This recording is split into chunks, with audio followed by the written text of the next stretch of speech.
Consagração.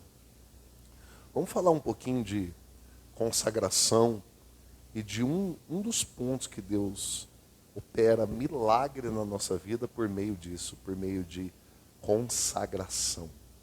Né? O que é consagração? Quando se fala de consagração, muita gente pensa só em jejum, ficar sem comer, jejuar, mas na verdade, deixa eu ajustar aqui o som que eu estou achando muito forte. Isso. Agora fica melhor. Amém? Consagração não é só jejum. Consagração significa separação.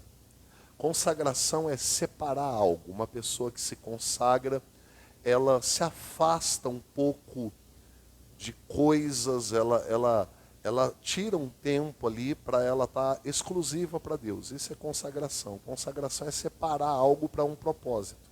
Amém?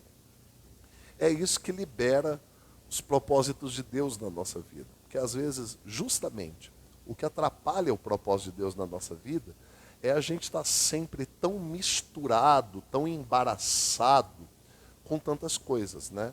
Não é à toa que a carta escrita aos Hebreus lá no capítulo 12, no versículo 1, ela começa exatamente, Hebreus capítulo 12, versículo 1, citando isso. Começa falando, ó, visto que nós estamos rodeados de uma tão grande nuvem de testemunhas, o que nós temos que fazer? Nós temos que deixar todo o pecado, todo o embaraço que tão de perto nos rodeia, para poder correr uma carreira que nos está proposta. Então ali está falando de consagração, está falando de você realmente focar, se concentrar em algo que Deus tem para a sua vida. E Deus está chamando a gente esses dias para isso.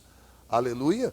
Ontem mesmo, enquanto nós estávamos cultuando lá em Sumaré, o Espírito Santo teve a liberdade ali de falar com algumas pessoas sobre qual é o propósito dele para a vida da pessoa, esclarecendo chamados, propósitos ali e tocando. E eu creio que ele quer fazer isso hoje aqui. Então vamos dar um tempo aqui para ele, para que ele faça isso na nossa vida, para que ele esclareça e para que a gente venha entender o que é consagração. Consagração é se desembaraçar. Consagração é saber que tudo tem o seu valor, tudo tem o seu lugar, o meu trabalho tem o seu valor, a minha família, os meus irmãos, as pessoas que eu amo, tudo isso tem o seu lugar. Mas as direções de Deus para a minha vida, elas têm um lugar de prioridade, elas têm um lugar de consagração. Quem está me entendendo, diga graças a Deus. Na vida natural não é diferente. A pessoa, por exemplo, que ela vai ser um especialista, um profissional em qualquer área, ela precisa se consagrar para aquilo. Ela não vai conseguir chupar cana e assoviar ao mesmo tempo, como diz o ditado.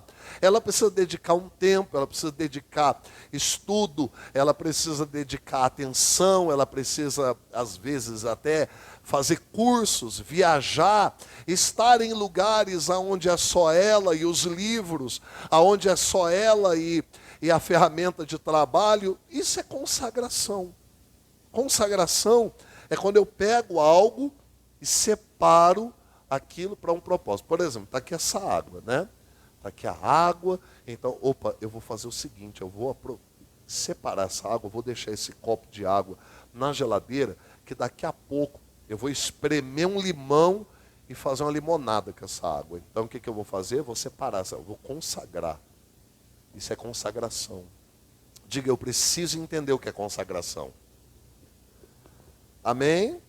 Consagração é isso. Para muitas pessoas, consagração é só jejum. Jejum é apenas um ponto da consagração. Jejum é apenas uma das disciplinas espirituais que deve ser aplicada durante um tempo de consagração. Existem, na verdade, basicamente 3 disciplinas espirituais. Eu começo sempre falando que a oração é a primeira, a oração, a meditação na palavra, a leitura da palavra, o envolvimento com a palavra e o jejum. Basicamente, é claro que dentro desses 3 existem outras coisas. Dentro de cada um desses 3 existem outros pontos que a gente pode meditar e aprofundar, mas consagração diante de Deus Não tem como falar de consagração sem falar de tempo de oração, tempo com a palavra, tempo meditando na palavra e, sim, um tempo de abstinência. Até essa palavra abstinência ela é meio desconhecida para muitas pessoas. O que o pastor está falando? O quê? Não, é abstinência. Algumas pessoas não sabem o que é abstinência. Abstinência é eu ter total acesso a algo, aquilo de repente é lícito, me é permitido, não tem pecado nenhum naquilo, mas eu me abstenho durante um tempo. Eu me abstenho, eu me afasto. Eu me consagro a Deus um tempo, abrindo mão, de repente, de uma coisa que é totalmente lícita. O meu pão, o meu alimento, eu ter um momento de lazer, eu assistir um filme, enfim. E de repente eu separo um tempo com esse propósito. Senhor, eu quero clareza de quais são os seus propósitos na minha vida.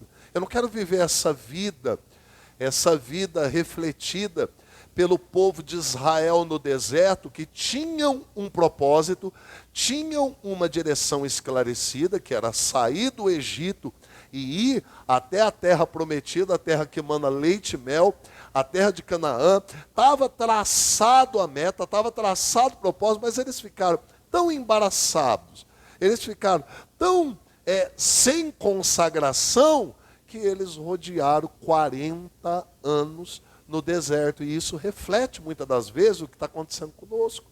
Isso aponta muitas das vezes para o que acontece com o nosso dia a dia, com a nossa vida, que às vezes por falta de consagração, por falta de foco, por falta de propósito nisso, de buscar mesmo, de todo o coração, clareza em Deus sobre os planos pessoais dele, para nós, planos pessoais, particulares. Quantos creem que Deus tem propósitos maravilhosos para a sua vida? Que não inclui miséria, não inclui doença, não inclui você viver carregando fardos pesados. Quantos concordam comigo? Inclusive, dentro da palavra de Deus, muitos que cumpriram propósitos de Deus, passaram por situações terríveis.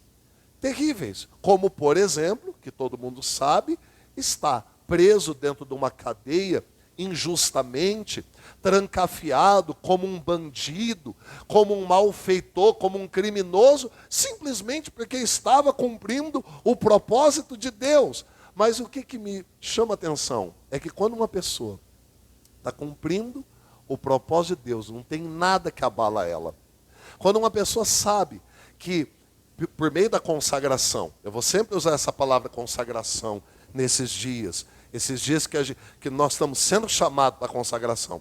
Quando uma pessoa, por meio da vida dela de consagração, da renúncia dela, da abstinência dela, então ela vai tendo clareza do que Deus está falando com ela. Ela tem clareza do que o Pai está orientando ela, do que o Espírito Santo está falando para ela. Aí, o que a gente vê na Bíblia? Gente que, nesse caminho, chegou a estar em situações terríveis, mas com toda a alegria, com toda a paz do Espírito Santo. Enquanto uma pessoa abastada, rica, com todos os confortos, que come do bom e do melhor, que dorme numa cama boa, que tem acesso à tecnologia, tem acesso a tudo, está querendo se matar. Está pensando em se matar, não acha prazer na vida, é um desgosto, eu preciso usar uma droga, eu preciso de tantas porcarias, porque o vazio é muito grande. Nada nos satisfaz como o propósito de Deus na nossa vida. Quantos entendem? Diga graças a Deus. Você pode tentar se convencer que se você ficar muito rico, tiver carros, casas, bens, e comer aquilo, você vai ser uma pessoa satisfeita. Muita gente pensa dessa maneira, e até há algum nível de satisfação nessas coisas, mas não é o nível de satisfação que uma pessoa alcança quando está no propósito de Deus para a vida dela. Eu não estou dizendo que andar no propósito de Deus significa que eu não vou comer do bom e do melhor, que eu não vou ter uma vida abastada. Eu não estou dizendo isso. Eu só estou dizendo que o propósito de Deus tem que ter o lugar dele no nosso coração. O chamado de Deus. O que o Senhor quer comigo? O que o Senhor quer fazer hoje? O que nós vamos desenrolar, desenvolver ao longo dessa vida, desses anos? Quando a gente chegar diante de Deus, o que nós vamos falar? Do que nós vamos ser cobrados diante de Deus? Será que nós vamos ser cobrados diante de Deus se os nossos planos deram certo?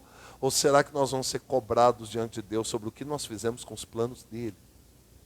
Porque a grande questão não são os meus planos, são os propósitos do Senhor. A grande questão não é o que eu acho, deixo de achar. A grande questão é o que o Senhor está me chamando para viver. Aonde Ele me quer. Qual é o propósito. Aleluia.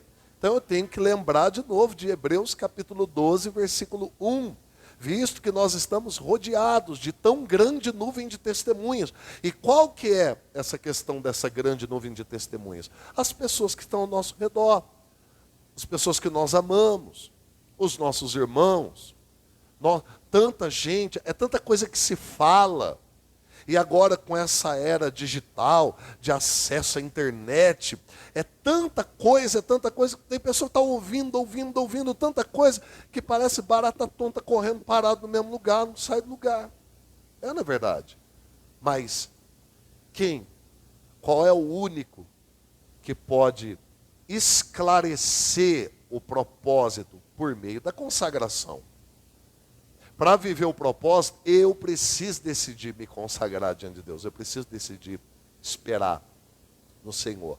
Qual é o único? O próprio versículo responde qual é o único. Visto que nós estamos rodeados de tão grande nuvem de testemunha, deixemos todo pecado, todo embaraço, que tão de perto, detalhe, né? Tão de perto nos rodeia. E corramos com perseverança a carreira que nos está proposta. Quando fala corra a carreira que nos está proposta, é porque existe uma carreira. É porque existe uma carreira proposta a cada um de nós. E ele ainda fala, corramos com perseverança a carreira que nos está proposta. E aí, é claro, ele explica como que vai dar certo. Olhando firmemente para Jesus, autor e consumador da nossa fé. Aquele que é o autor e aquele que faz a fé funcionar. É claro, porque ele é a palavra. Romanos 10, 17 afirma que a fé vem pelo ouvir e ouvir a palavra. Diga graças a Deus. Então, consagração desses dias. Por que nós devemos nos consagrar? Simples, nós devemos nos consagrar para não correr o risco de viver uma vida sem propósito. De viver uma vida onde de repente a gente acorda de manhã e fale assim, por que eu estou aqui? Tá, tudo bem, estou trabalhando, comendo, bebendo, pagando as contas. E daí? É para isso que eu existo?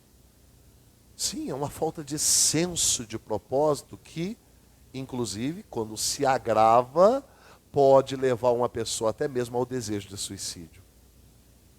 Uma falta de propósito, uma falta de... Para que eu estou aqui? Né? Nós corremos o risco disso nos atacar até dentro da igreja. Até dentro da igreja, se nós não nos consagrarmos a Deus, e não tiver uma clareza do que o Senhor está falando conosco, até dentro da igreja chega uma hora e fala, tá, estou aqui congregando, mas e aí? Pô, tem aquela área da minha vida ali que não está resolvendo muito não. Como se estar na igreja fosse apenas um remédio para resolver meus problemas. É assim que muita gente pensa hoje. É assim. Claro que Jesus resolve o problema. Você vem até Ele e entrega a sua vida a Ele. Certos problemas que você bateu a vida toda, são resolvidos. São resolvidos. Amém? É ou não é resolvido? Eu creio que Deus opera curas sobrenaturais. Mas isso é o propósito? Não. Isso não é o propósito. Assim como o nosso propósito não é só comer. Meu propósito é viver comendo. Não, eu como porque eu preciso comer. Mas é para fazer alguma coisa. Porque comer, deitar e levantar, eu acho que não dá muito certo, não. que acontece com a gente? Se a gente comer, deitar, levantou, come de novo, deita, vai no banheiro, né? Porque senão não tem para onde sair. Aí, assim também, nós não estamos numa igreja simplesmente para comer, comer, comer. Nós estamos aqui ouvindo a palavra de Deus nos é pregada, mas tem um propósito por trás disso.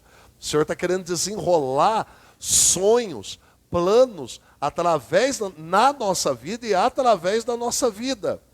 Coisas maravilhosas. Ele disse isso através do profeta Jeremias, lá em Jeremias capítulo 33, se não me falha a memória, versículo 11, depois a gente pode confirmar, se tiver errado, depois eu... É isso mesmo? Não, vamos confirmar agora, Jeremias 33, 11. Está vendo? Que bom que eu confirmei, não é Jeremias 33, 11. É Jeremias 29, 11. Está vendo como é bom a gente tirar a prova? Porque eu sei os planos que tenho para vocês. Planos, diz o Senhor, planos de paz e não de mal, para vos dar uma esperança e um futuro. Então, aí, olha o que ele inclui no plano. Então vocês vão me invocar, me invocarão, e vocês vão orar a mim, eu vos ouvirei. Vão me buscar, vão me encontrar, quando me buscar de todo o vosso coração. Amém? O texto está falando então, existem planos. Como é que eu vou viver esses planos? Me consagrando, porque é exatamente isso aqui que ele está falando. Consagração. Ah, mas a palavra consagração não apareceu na leitura. Ela não apareceu, mas a palavra de todo o coração apareceu. Apareceu. E quando aparece de todo o coração, nós entendemos com a ajuda do Espírito Santo que ele está falando, consagre a mim o seu coração. Dá para entender isso? Sim ou não? É um chamado à consagração. Como também Provérbios 4, 23 é um chamado à consagração. De tudo que se pode guardar. Provérbios capítulo 4, versículo 23. De tudo o que se pode guardar, ele fala, guarda, consagra, separa, guarda o seu coração. Por quê? Porque dele procedem as saídas da vida. Nesses dias de consagração, eu já vou profetizando aqui agora. Mágoas vão ser quebradas. Raízes de amargura que muitas das vezes a gente nem sabe que existe, mas de vez em quando sai pela nossa boca. Raízes de amargura profundas serão quebradas nos dias de consagração. Deus vai poder nos mostrar embaraços que estão debaixo do nosso nariz e nós não enxergamos. Embaraços, laços, aquele terreno escorregadio do Salmo capítulo 40, versículo 2 ali, aquele charco de lodo que eu corro e não saio do lugar. Deus vai poder mostrar e ao mesmo tempo vai mostrar a rocha. Colocou os meus pés sobre uma rocha, firmou os meus passos com propósito, aleluia. Não é aquela coisa de ficar ali correndo atrás do próprio rabo, não, passos com propósito. Essa é a vontade do Senhor para esses dias. Então nós precisamos entender o que é consagração. Consagração é foco. A oração, a meditação na palavra e o jejum são coisas que abrem o nosso foco, que nos ajuda a focar, que nos ajuda a se tornar mais perceptíveis. Eu quero fazer a leitura de um texto que eu acho muito, muito sério, muito, muito importante para a gente hoje. Vai lá comigo no Evangelho de João, capítulo 8. Vamos junto? João, capítulo 8. a partir do versículo 31 e 32, vocês estão aí?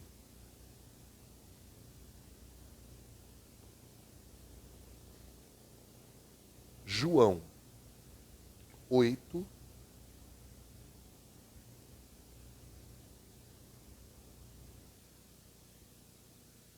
posso ler?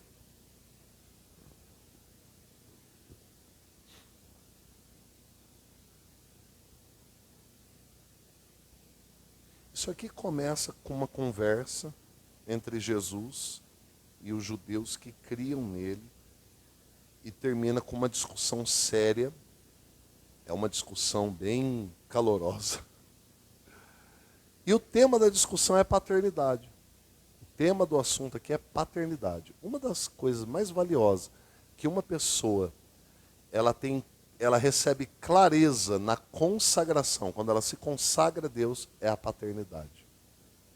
E não existe libertação, aqui nós vamos ver claramente que não existe libertação sem paternidade, e eu espero que nesses minutinhos eu possa falar um pouquinho sobre isso. Talvez de uma maneira superficial, não vou aprofundar muito, porque eu não quero que isso se torne muito profundo. Nós vamos ter alguns dias aí que nós vamos abordar o assunto de uma maneira bem mais profunda. Ainda que em partes, não num dia só, mas nós vamos fracionando e vamos deixando esse material online para que a gente possa ir mastigando, e o Espírito Santo venha iluminar os olhos do nosso entendimento com essa palavra. Amém? Então vamos começar no comecinho da conversa que está no versículo 31. Jesus disse para os judeus que criam nele: se vocês permanecer no meu ensino, verdadeiramente sereis meus discípulos. Então, ele fala uma frase muito citada pelos pregadores: então conhecereis a verdade e... Isso é muito citado, é ou não é verdade? Isso é colocado em temas de mensagens. Conhecereis a verdade e a verdade vos libertará. Então eles respondem assim para Jesus. Responderam eles: somos descendentes de Abraão. Eles ficaram aqui visivelmente ofendidos com o que Jesus falou. Ó, nós somos descendentes de Abraão, rapaz. Você não sabe com quem você está falando, não? Somos descendentes de Abraão e jamais fomos escravos de ninguém. Como é que você está dizendo aí, o que você está falando aí? Que nós vamos ser libertos? Versículo 34.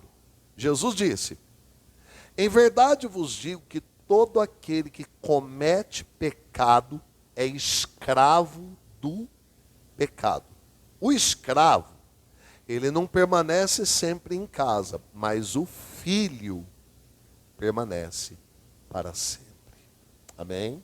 Jesus está dizendo que eu posso estar no contexto religioso, eu posso estar dentro de uma igreja, eu posso estar num grupo de irmãos, eu posso estar num grupo de adoradores de Deus, eu posso estar inserido até como um obreiro, um diácono, tal, e não desfrutar do privilégio de ser um filho, mas ser apenas um escravo.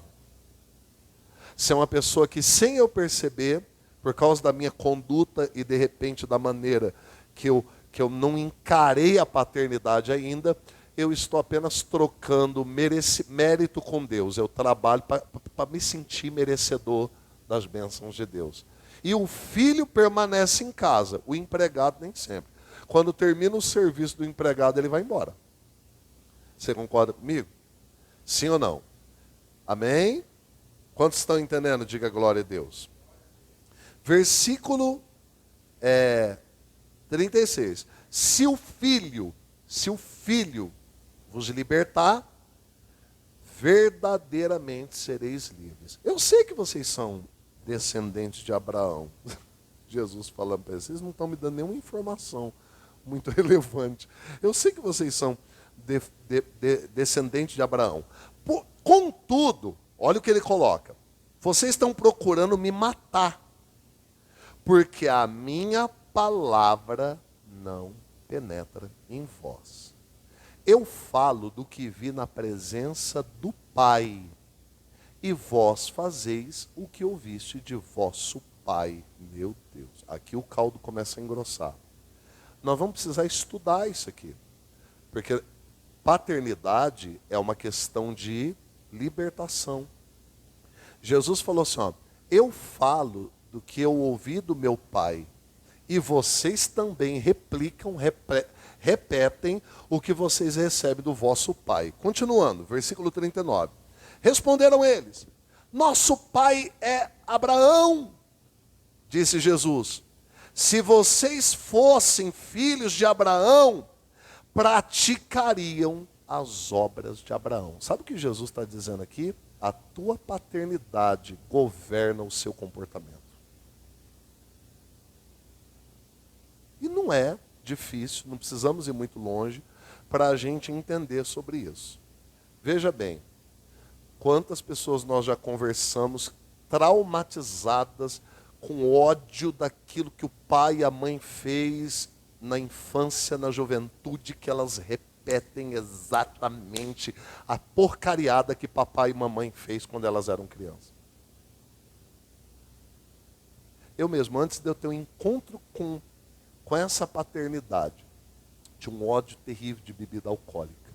Porque na minha infância, na minha juventude, eu me deparei com muita vergonha, muito medo, por conta da bebida alcoólica inserida no casamento do meu pai e da minha mãe, em situações terríveis. E eu odiava, só de eu ver uma pessoa bêbada assim, eu tinha vontade de bater na pessoa. Mas por quê? Por causa do trauma. Para onde é que eu fui? Logo que eu, nos meus 15, 16 anos, chapar o globo. Então, meu querido, minha querida, paternidade é um domínio. Paternidade é um negócio que te coloca num contexto. Não é brincadeira. Amém? Jesus falou, afirmou para eles, vocês fazem, eu faço o que eu vejo meu pai fazendo. E não é diferente de vocês. Sabe por que vocês estão querendo me matar? Porque o pai de vocês é um assassino. Nós somos filhos de Abraão. Se vocês fossem filhos de Abraão, vocês faziam o que Abraão fez. Alô? Estamos juntos aqui? E nós estamos falando de consagração para quê? Para que por meio da consagração, nossos olhos para a paternidade de Deus sejam abertos. E chegue o momento em que nós estamos fazendo o que a gente vê nosso Pai fazendo. Falando o que a gente vê nosso Pai Celestial falando. Eu não estou desprezando pai e mãe nosso. Mas toda pessoa debaixo de uma paternidade carnal está presa no pecado.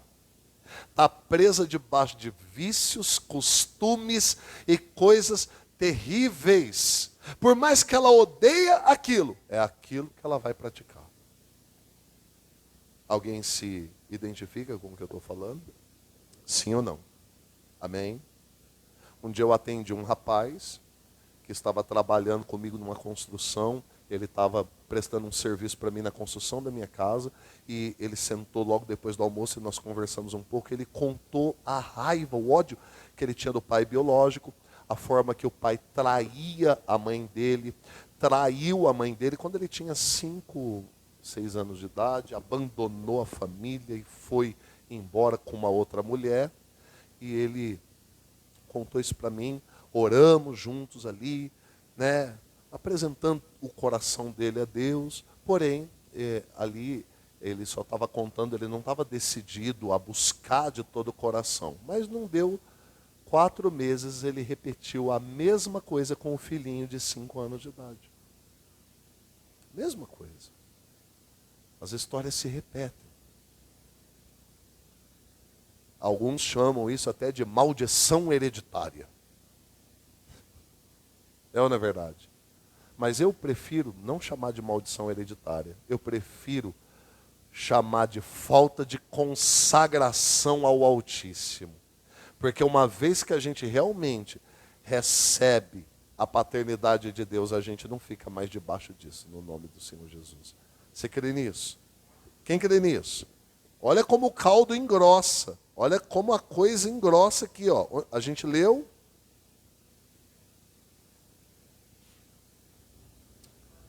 40, versículo 40. Se vocês, no 39, se vocês fossem filhos de Abraão, vocês praticariam as obras de Abraão. Mas vocês procuram matar-me. Homem que vos disse a verdade que de Deus ouviu. Jesus está falando, o que eu estou falando para vocês, eu ouvi do Pai. Eu ouvi de Deus. Abraão não fez isso. Vós fazeis as obras do vosso pai. Você viu Jesus falando isso aqui? Com P minúsculo, está aí, não está? Protestaram eles. Versículo 41 ainda. Nós não somos filhos ilegítimos. Temos um pai que é Deus, disse Jesus. Se Deus fosse o vosso pai, vocês me amariam, porque eu vim de Deus e aqui estou.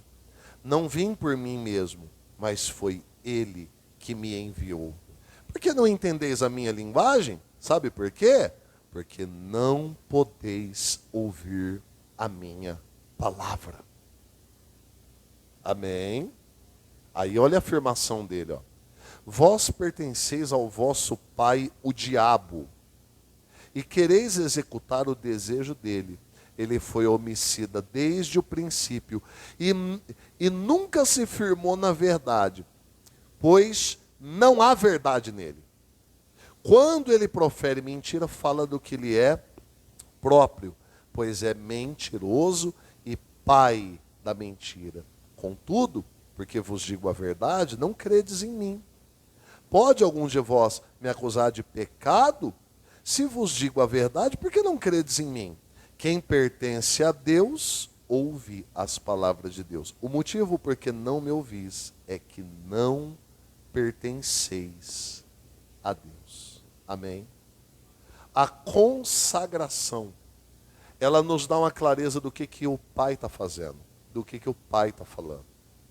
Uma consagração, um foco em Deus, abre os nossos olhos para entender o que o Pai está nos chamando para viver. Amém? Automaticamente, quando isso acontece na nossa mente, no nosso coração, muda também o nosso comportamento. O comportamento muda depois que a mente, depois que o coração muda.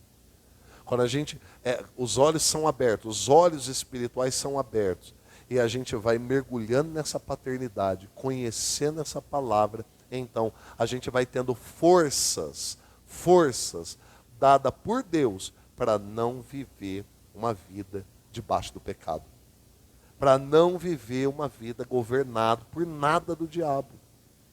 Quantos estão me entendendo? Aleluia. Paternidade é libertação. Se você voltar no capítulo 5 aqui, ó, de João, capítulo 5, versículo, acredito eu que é 19, vamos ver se é isso. Vamos no 19, João capítulo 5, versículo 19. Jesus respondeu, em verdade vos digo que o Filho por si mesmo não pode fazer coisa alguma. Ele só pode fazer o que vê o Pai fazendo. Porque tudo que o Pai faz, o Filho o faz igualmente. E posso te dizer uma coisa?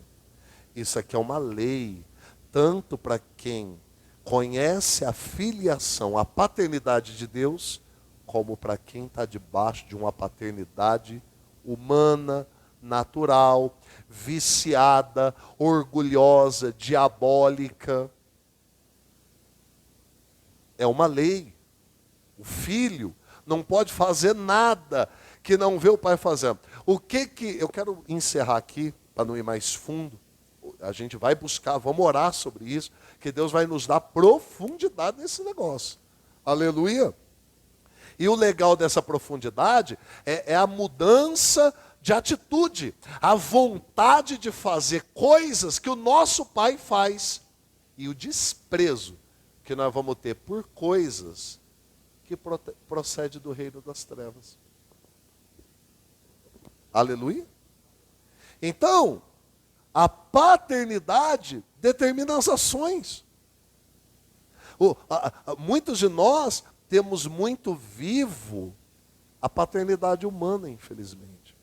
Ela é uma coisa viva, lembranças, coisas que de repente governam, medos, dúvidas, inseguranças, que de repente governam a nossa vida. Na verdade, o que Deus está querendo fazer conosco nesses dias é tornar muito mais clara a paternidade dele, cobrindo, vencendo, derrubando o pecado e a paternidade humana natural. Não estou aqui para falar mal dos nossos pais, não estou aqui para desprezar. A palavra manda: honra teu pai e tua mãe, porque esse é o primeiro mandamento com promessa. Depois que uma pessoa conhece a paternidade de Deus, aí é que ela honra de verdade pai e mãe. Aí ela honra. Aí ela ama com o amor de Deus pai e mãe. Aleluia. Infelizmente, alguns não tiveram essa oportunidade, né? Quando tiveram a sua experiência verdadeira com Deus, infelizmente, pai e mãe, de repente, já tinham falecido. Isso não é coisa para a gente ficar trazendo remorso no nosso coração, pesar. Não, porque esquecendo-me das coisas que para trás ficam, eu avanço para as que estão diante de mim pelo prêmio da soberana vocação de Deus em Cristo Jesus. Mas o que nós pudermos fazer agora e melhorar agora, Deus vai nos capacitar. Aleluia. Amém. O que o filho faz, ele faz porque vê o pai fazer. É por isso que se você ama realmente seus filhos, você não pode ser apenas uma pessoa que fala, você tem que ser uma pessoa que vive a palavra. É por isso que não está escrito: ensina o menino o caminho que ele deve andar. Não, está escrito: ensina o menino no caminho, junto com ele, andando na palavra. É isso que está escrito lá em Provérbios. Não está escrito: seja um bom professor. Não, seja um bom fazedor. Seja um bom falador. Não.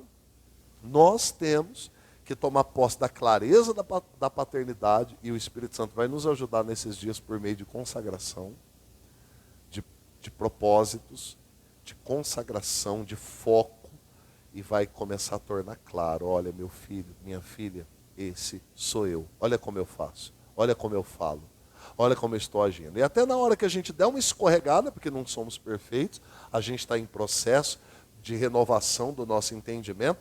Na hora que a gente der uma escorregada, fizer uma coisa fora da direção de Deus, vai ficar claro: peraí, isso aqui não tem nada a ver com o caráter do meu pai. Peraí, essa ideia não tem nada a ver com o que o Espírito Santo está me ensinando a respeito do pai. Fica claro, claro. E a coisa mais linda é a força de vontade que Deus nos dá, conforme vai clareando, para andar na vontade dele. Veja, irmão, muita gente hoje dentro do corpo de Cristo acredita que andar na palavra de Deus é produto de um esforço. Ai, não posso pecar, não posso pecar, não posso pecar. Não, meu irmão, andar na palavra de Deus é fruto de uma revelação. Não é simplesmente um esforço que, eu sou uma porca lavada, então deram um banho em mim, eu estou doidinho para me espojar na lama, estou doidinho para me espojar na lavagem, mas não vou, né, porque eu estou aqui na igreja. Não, mas e agora não tem ninguém vendo, não tem ninguém olhando. Quem está entendendo? Diga graça. Não é isso que Deus nos chamou para viver, irmão.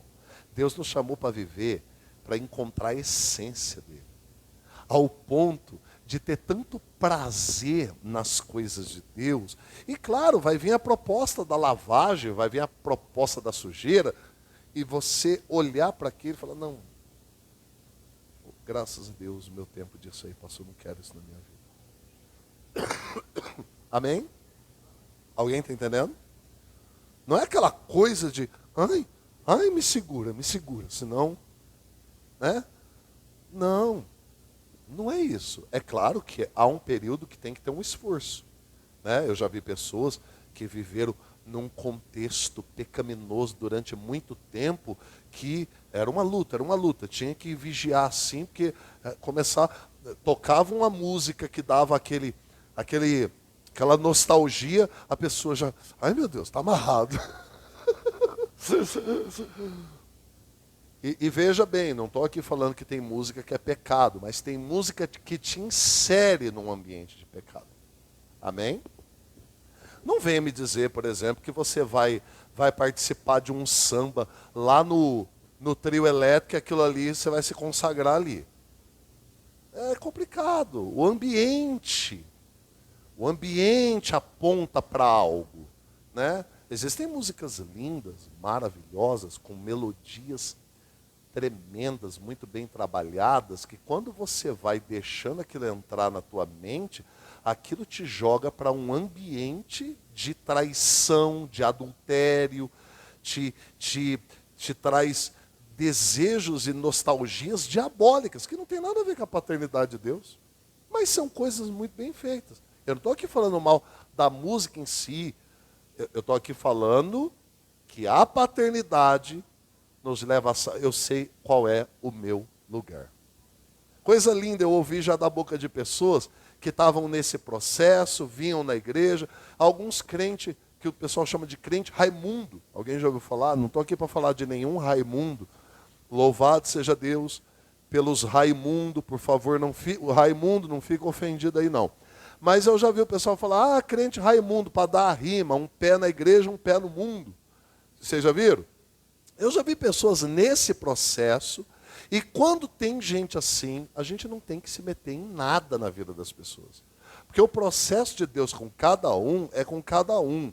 Não é eu que vou produzir milagre na vida de ninguém. Quem muda a vida de alguém é o Espírito Santo. Estamos em concordância? Pelo amor de Deus, não seja esses crentes de galocha que quer converter os outros. Ore pelas pessoas, ame as pessoas. Se você sabe que a pessoa está com um pé na igreja, um pé lá fora, fazendo coisas erradas, intercede por ela. Não dá uma de Espírito Santo não, porque você não é o Espírito Santo. Quer orar? Ore.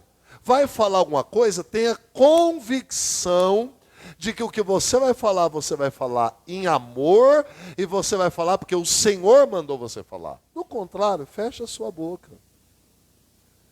Segura assim a língua no meio dos dentes, aproveita que a gente tem bastante dente na boca, segura assim, não fala nada não.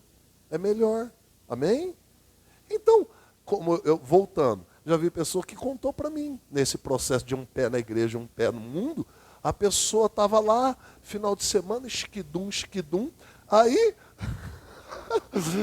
sabe o que aconteceu? O processo, a coisa estava desenrolando, de repente ela ali, o Espírito Santo falou, esse lugar não é mais para você. E todo mundo ali, ela naquele ambiente. Repito, não estou falando da música, nem de nenhum ritmo. Eu estou falando de ambientes que são carregados de insinuação sexual, coisas horríveis. Estão ali perambulando no meio das pessoas, elas não sabem. Então a pessoa estava ali e Deus falou, aqui não é mais o seu lugar. A pessoa chegou depois em um outro culto, falou para mim, pastor, eu me senti um peixe fora d'água. Falei, que legal, sinal que essa água não é mais para você.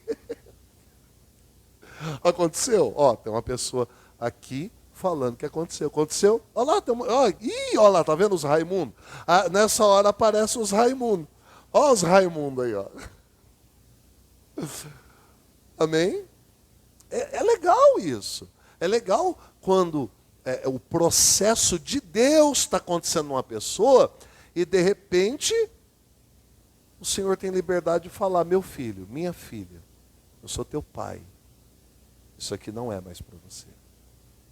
Às vezes não é nem um ambiente, é uma prática. De repente, já teve pessoa que falou para mim que tinha sempre aquele jeitinho brasileiro de fazer.